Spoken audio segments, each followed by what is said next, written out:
वो आप सभी का स्वागत है। प्लीज़ सबसे पहले चैनल को सब्सक्राइब करो। आप चैनल को सब्सक्राइब नहीं करते, चैनल को सब्सक्राइब करो ताकि हम आपके साथ और नई ऐसी हॉरर कहानी लेकर आ सके और आपको नोटिफिकेशन मिलता रहे। अगर आप सपोर्ट हमारे चैनल को करोगे तो हम बढ़िया से बढ़िया कहानियाँ आपके साथ साझी करेंगे। जो लोगों के साथ रियल एक्सीडेंट होते हैं वो कहानी हम आपको सुनाते हैं। तो आज की जो कहानी है ये लखनऊ से है, जो 3 छात्रों के साथ हुई थी। तो लखनऊ जो शहर है उसमें एक ऐसा कब्रिस्तान है जिसमें आज भी सरकार ने वहाँ पे जाने के लिए बैन किया हुआ है। तो चलो बढ़ते हैं कहानी की ओर। कहानी की ओर बढ़ने से पहले चैनल को सब्सक्राइब जरूर कर लेना और कहानी एंड तक देखना, ताकि जो आप कहीं वहाँ पे जाते हो तो आपको पता होना चाहिए कि हम कौन सी जगह पे कहाँ जा रहे हैं। तो लखनऊ जो शहर है, इस शहर से जुड़ी भूतनियाँ कहानियाँ जो आज मैं आपको सुना रहा हूँ। तो 3 दोस्त थे, सोनू, विशाल और रोहित। ये वहीं एक पास में विद्यालय में का पढ़ाई कर रहे थे, जो कि हॉस्टल में रहते थे। तो इन तीनों के बीच में एक शर्त लग चुकी थी कि जो कब्रिस्तान के अंदर एक रात बिता सके, क्योंकि वो कब्रिस्तान था जिसमें 1857 में मारे हुए अंग्रेजों को दफनाया गया था। और उन दोस्तों में विशाल ने हिम्मत दिखाई और शर्त मान ली। अगले तीनों दोस्त अपने कॉलेज से निकले और नवदा कॉलेज और पक्का पुल के रास्ते से होते हुए कब्रिस्तान पे पहुंचे। रात के करीब 1 बज चुके थे, सन्नाटा छाया हुआ था और सड़क पे भी 1-2 गाड़ियां चल रही थी। जब वो कब्रिस्तान के चारों ओर दीवार टूटी हुई थी, कोई भी आसानी से अंदर जा सकता था। अब रात के करीब 1 बज चुके थे। सोनू, ठीक है विशाल, कल अगर तुम जिंदा रहे तो हम मिलते हैं। विशाल बोला, अरे जिंदा क्यों नहीं रहूँगा, मैं डरता थोड़ी हूँ भूतों से। तो इतना कहकर विशाल जोर जोर से हंसने लगा और सोनू और विशाल आपस में बात कर रहे थे। बाहर जो रोहित था वो आसपास के कब्रों को बड़े गौर से देख रहा था और कब्रों के ऊपर लिखे नाम को बारी बारी से पढ़ते हुए बड़बड़ा रहा था। तभी सोनू बोला, रहे तू कब्रों को इस तरह से क्यों देख रहा है, जहाँ सारे मर्दों की लाशें किसी लड़की की नहीं है। क्या विशाल इसका बस चले तो लड़की की कब्र से निकाल कर बोले, आप बहुत सुंदर लग रही हो, आप क्या आप मेरी गर्लफ्रेंड बनोगी। सोनू और विशाल जोर जोर से हंसने लगे, जो हंसी पूरे कब्रिस्तान में गूंज रही थी।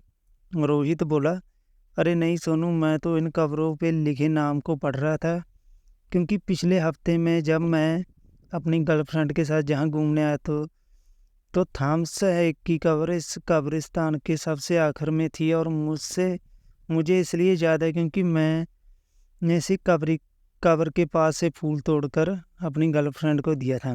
रोहित की ये बात सुनकर सोनू और विशाल एक पल के लिए सोच में पड़ गए। सबके मन में यही सवाल था कि आखिर कब्र एक जगह से दूसरी जगह कैसे आ जा सकती है। और इस बात की पुष्टि से भी हो रही थी कि क्योंकि रोहित के ने जो फूल तोड़े हुए थे वो अभी भी पत्तियां मुरझाई हुई वहीं कब्र पे पड़ी थी। विशाल बोला, अच्छा ठीक है, अब मुझे और उल्लू मत बनाओ, मुझे डराने की कोशिश मत करो। मैं इस कब्रिस्तान में कल सुबह मिलूंगा, वो भी जिंदा। चले जाओ अब तुम दोनों, मुझे अकेला छोड़ दो। विशाल की ये बात सुनकर सोनू और रोहित कुछ नहीं बोले और आपस में बात करते हुए कब्रिस्तान से बाहर जा रहे थे। और विशाल अपने दोस्त को कब्र से जाते शांत देख रहा था। और उसके जाने के बाद विशाल उसी थॉमस की कब्र के ऊपर बैठकर जमीन में घास को नोचने लगा और उसकी नज़र पूरे कब्रिस्तान को ताड़ रही थी। तभी जमीन से एक हाथ निकला और विशाल के हाथ पकड़कर उसे कब्र के नीचे गिरा दिया। उसने जब आसपास देखा और उसकी नज़र अपने हाथ पर गई तो हाथ पे किसी नाखून से नोचा हुआ था जिससे खून निकल गया था। उसने खुद को संभाल कर एक बार फिर कब्रिस्तान को देखा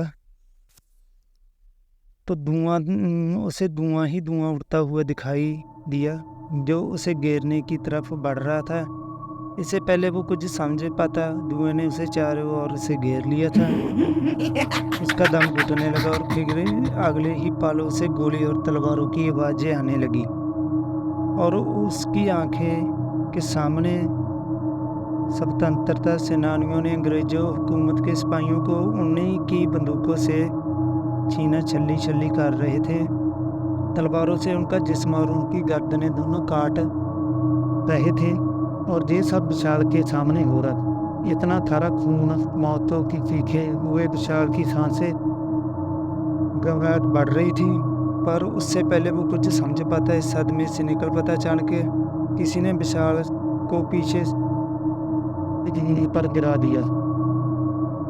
उसने जब पीछे मुड़कर देखा तो कोई नहीं बल्कि सोनू और रोहित थे और सारा धुआं एक पल में गायब हो चुका था। जब सोनू बोला, अबे देख कितना फट्टू है ये रोहित, अबे जब इतना डर लगता है तो जहाँ अकेले आने का फैसला ही की किया, जरा अपने चेहरे का रंग देख, डर के मारे कितना उतार हुआ है। सोनू और रोहित जोर जोर से कहने लगे, क्योंकि चांद से धक्का लगने की वजह से वो डर गया था। विशाल बोला, बंद करो तुम लोग अपनी नौटंकी और चले जाओ जहाँ से, मुझे नहीं रहना इस कब्रिस्तान में। मैं तुम्हें राजा नहीं तेन मैं अभी क्या दिखाऊं। विशाल जानता था कि उसने अभी जो दिन था वो कभी अपने दोस्तों को समझा नहीं पाएगा, इसलिए हिलाता हुआ दोनों से कहकर बाहर जाने की कोशिश ही कर रहा था। तभी रोहित ने इसका हाथ पकड़ा और उसे रोका। रोहित ने बेटी खेला कहाँ चल रहा है, चिंता मत कर, बहन तीनों जहाँ पे रुकती हूँ। फिर तो ठीक है, विशाल बोला, पर रुकना ही क्यों मैं? जब से मैं आऊँ धीरे सी ठंड लग रही है और तुम दोनों के हाथ ही बर्फ की तरह ठंडे हो चुके हैं। मैं कहता हूँ चलो। विशाल रोहित का हाथ सड़ाकर कब्रिस्तान से जब चल रहा था तो अचानक सोनू ने उसके गले में रस्सी डालकर बादशाह से कब्रिस्तान में घसीटने लगा। जब घसीट रहा था तो विशाल बोला, सोनू तुम मुझे क्या कर रहे हो? विशाल, तुम्हारा दोस्त, तुम मेरे हाथ से क्या कर रहे हो? विशाल सी सीख निकल रही थी, सोनू से कहा जा रहा था, पर सोनू ने उसकी एक ना सुनी और घसीटता हुआ एक पेड़ के पास ले गया और फिर रस्सी से पेड़ की से एक टानी से दूसरी टानी पे रस्सी डाली और विशाल को फांसी चढ़ाने लगा। विशाल बोला, सोनू जैसी क्या कर रहा है? रोहित सी सोनू से रोक सकती नहीं है, तुम तो क्या? विशाल के इतना सीखने थे भी उन्होंने उसकी एक ना सुनी और देखते देखते विशाल को फांसी से चढ़ा दिया और विशाल इधर बताने लगा। अब किंग मर ही रहा है तो इधर थमसा जा, हम वो नहीं है जो कि समझ रहे हैं। मैं हूँ सेनापति खान और ये मेरा सिपाही था। कम बात ये हमेशा ही अंग्रेजों के हुकूमत के गुलाम थे और गुलाम रहे थे। इतना कहकर हम दोनों तस्वीर धीरे धीरे अंग्रेजों के सिपाही की साथ में डट गया, जिनकी आंखों के सामने विशाल फांसी पे लटका तड़प रहा था। विशाल ने इतना तड़पाने तेजी उन सिपाहियों ने नहीं आया। उन्होंने अपने हाथ में पकड़ी बंदूकें और तलवारों से विशाल के शरीर को छन्नी छन्नी करना शुरू कर दिया, जिससे विशाल की मौके पर मौत हो गई। अगली सुबह जब हुई तो उनके दोस्त को कब्रिस्तान आए देखने तो बाहर पुलिस और मीडिया की भीड़ लगी हुई थी, जिन्हें देखकर उनकी सांसें तेज हो गई। जब रोहित ने भीड़ के बीच जाकर देखा तो वहां पे विशाल की लाश झूलती हुई पेड़ पे दिखाई दी, जिसे दोनों देखकर चीखने लगी। इंस्पेक्टर भी उनकी चीख को समझ गया कि ये इनके पहचान का है, तो उनको पहचान करने के लिए अंदर बुलाया गया। जब उन्होंने लाश को अच्छी तरह से देखा तो उनकी रूह कांप गई। गले को जोर से दबाने की वजह से विशाल की आंखें की पुतलियां बाहर आ गई थी। आंखों की जगह दो काले गड्ढे दिखाई दे रहे थे और नीचे जमीन पर खून बिखरा हुआ था। साथ ही गोलियों के खंडी कारतूस भी बिखरे हुए थे, पर विशाल के जिस्म पे एक भी कट का निशान नहीं था। दोनों की लाश पहचान तो लिया, पर जब अब ये केस पुलिस को भी समझ नहीं आ रहा था, पर पोस्टमार्टम में ये बात तो साबित हो चुकी थी कि बाहर से भले ही उनके शरीर पे कोई खरोच नहीं है, लेकिन अंदर से शरीर गोलियों की छलनी करा पड़ा है। अंदर से मांसपेशियों तक की हड्डियाँ टूट चुकी है। बहुत जांच पड़ताल के बाद भी केस नहीं सुलझा और कुछ साल बाद सोनू और रोहित की लाश इसी रहस्यमयी तरीके से पेड़ पे लटकी हुई मिली। पोस्टमार्टम रिपोर्ट में भी वही लिखा हुआ था जो विशाल की रिपोर्ट में लिखा था।